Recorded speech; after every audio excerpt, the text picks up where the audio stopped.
લ્યુમિનો ઇન્ડસ્ટ્રીઝનો ₹500 કરોડનો આઈપીઓ 27 ઓગસ્ટે ખુલશે અને 31 ઓગસ્ટે બંધ થશે. કંપનીએ શેર માટે ₹78 થી લઈ 82 ની પ્રાઇસ બેન્ડ નક્કી કરી છે.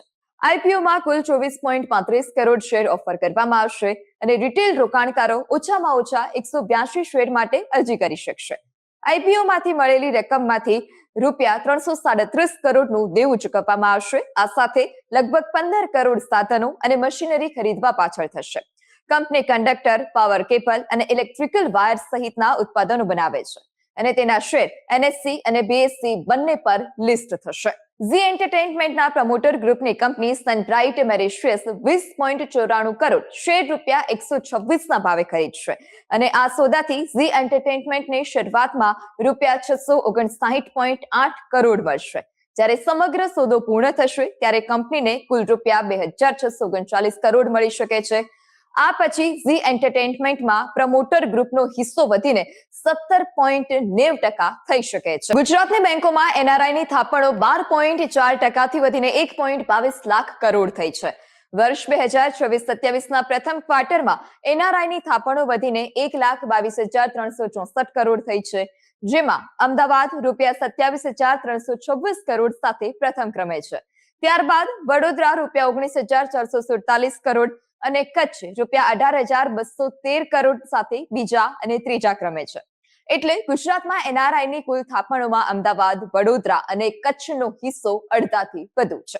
આરબીઆઈની ખાસ યોજનાને કારણે એફસીએનઆરબી ડિપોઝિટમાં $65 બિલિયન થી વધારે એટલે કે આશરે ₹5.7 લાખ કરોડનું વિદેશી ભંડોળ આવ્યું છે.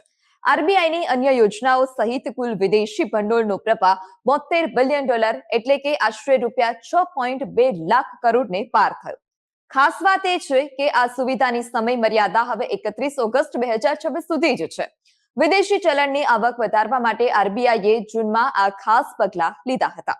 આઈટીઆર ભર્યો છે કે બાકી છે? અને જો બાકી છે તો ધ્યાન રાખજો, રિટર્ન ભરવાની છેલ્લી તારીખ 31 ઓગસ્ટ છે. એસેસમેન્ટ યર 26-27 માટે 20 ઓગસ્ટ સુધીમાં દેશમાં 6.5 કરોડથી વધારે આઈટીઆર ફાઇલ થઈ ચૂક્યા છે, જેમાં 2 કરોડથી વધારે આઈટીઆર 3 અને આઈટીઆર 4 છે.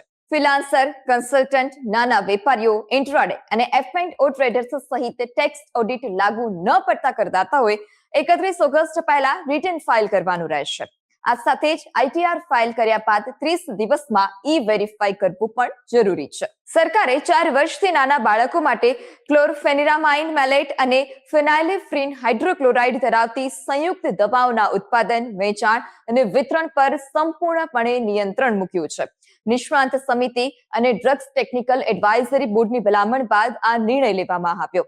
હવે આવી દવાઓના પેકેટ, લેબલ અને માહિતી પત્રક પર સ્પષ્ટ ચેતવણી લખવી ફરજિયાત રહેશે કે 4 વર્ષથી નાના બાળકો માટે આ દવાનો ઉપયોગ ન કરવો. ટિકટોક અને તેની પેરેન્ટ કંપની બાઇટડાન્સે અમેરિકામાં બાળકોની ઓનલાઈન પ્રાઇવસીના કેસને ઉકેલવા માટે ₹3,500 કરોડનું સેટલમેન્ટ સ્વીકાર્યું છે. અમેરિકી ન્યાય વિભાગે આરોપ લગાવ્યો હતો કે ટિકટોકે 13 વર્ષથી ઓછી ઉંમરના બાળકોનો વ્યક્તિગત ડેટા માતા પિતાની મંજૂરી વગર એકત્ર કર્યો હતો. સેટલમેન્ટ મુજબ ટિકટોક ₹2,600 કરોડ તાત્કાલિક ચૂકવશે, જ્યારે બાકીની રકમ ₹900 કરોડ બાદમાં ચૂકવવાની રહેશે. ચીનની મોબાઈલ કંપનીઓ માટે ભારત સૌથી મોટું વિદેશી બજાર છે. વર્ષ 2025માં દુનિયાભરમાં વેચાયેલા વિવોના મોબાઈલમાંથી 34% ભારતમાં વેચાયા હતા, જ્યારે રિયલમીના 35%, વનપ્લસના 32% અને ઓપ્પોના 23% મોબાઈલ ભારતમાં વેચાયા. એટલે કે ચીનની આ કંપનીઓ માટે ભારત કેટલું મોટું અને મહત્વનું બજાર છે તેનો અંદાજ આ આંકડાઓ પરથી લગાવી શકાય. ખાસ વાત એ છે કે વિવો, ઓપ્પો, રિયલમી અને વનપ્લસ આ ચારે ચીનની બીબીકે ઇલેક્ટ્રોનિક્સ સાથે જોડાયેલી બ્રાન્ડ્સ છે. એપલ ભારતમાં આઈફોન ઉપરાંત બીજા ઇલેક્ટ્રોનિક ડિવાઇસનું ઉત્પાદન વધારી શકે છે. સરકારની નવી ₹62,500 કરોડની મોબાઈલ મેન્યુફેક્ચરિંગ યોજનાથી ભારતમાં ઉત્પાદન અને સ્થાનિક ભાગોની ખરીદી વધારવાનો પણ પ્રયાસ થઈ રહ્યો છે. કેન્દ્રીય મંત્રી અશ્વિની વૈષ્ણવે કહ્યું કે ભારતમાં એપલનું મેન્યુફેક્ચરિંગ નેટવર્ક ભવિષ્યમાં આઈફોનથી આગળ બીજા હાર્ડવેર સુધી પણ વિસ્તૃત થઈ શકે છે. તો બીજી તરફ ગૂગલ પણ ચીનમાંથી પોતાનું ઉત્પાદન ભારતમાં ખસેડીને અહીંથી મોટા પાયે નિકાસ કરી શકે છે. એપલે નવા આઈફોન 18 ને લોન્ચ કરતા પહેલા આઈફોન 17 સિરીઝના ભાવમાં ઘટાડો કર્યો છે.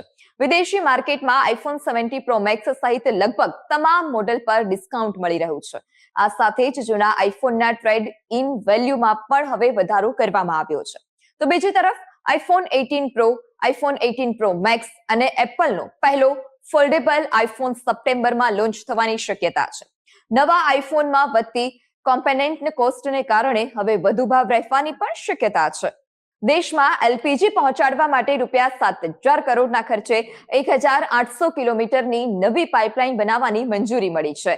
પીએનજીઆરબીએ ગેલના 3 નવા પ્રોજેક્ટની મંજૂરી આપી. આ પાઇપલાઇન તેલંગાણા, મહારાષ્ટ્ર, ઉત્તર પ્રદેશ, ઉત્તરાખંડ, ગોવા અને કર્ણાટકને જોડશે. પ્રોજેક્ટ પૂર્ણ થયા બાદ દેશનું એલપીજી પાઇપલાઇન નેટવર્ક 7,700 કિલોમીટરથી વધીને લગભગ 9,500 કિલોમીટર થઈ જશે. આથી એલપીજીને રોડ ટેન્કરથી લાંબા અંતરે પહોંચાડવાની જરૂરિયાત ઘટશે, જેને કારણે પરિવહન ખર્ચ, ટ્રાફિક અને કાર્બન ઉત્સર્જનમાં પણ ઘટાડો થવાની શક્યતા છે.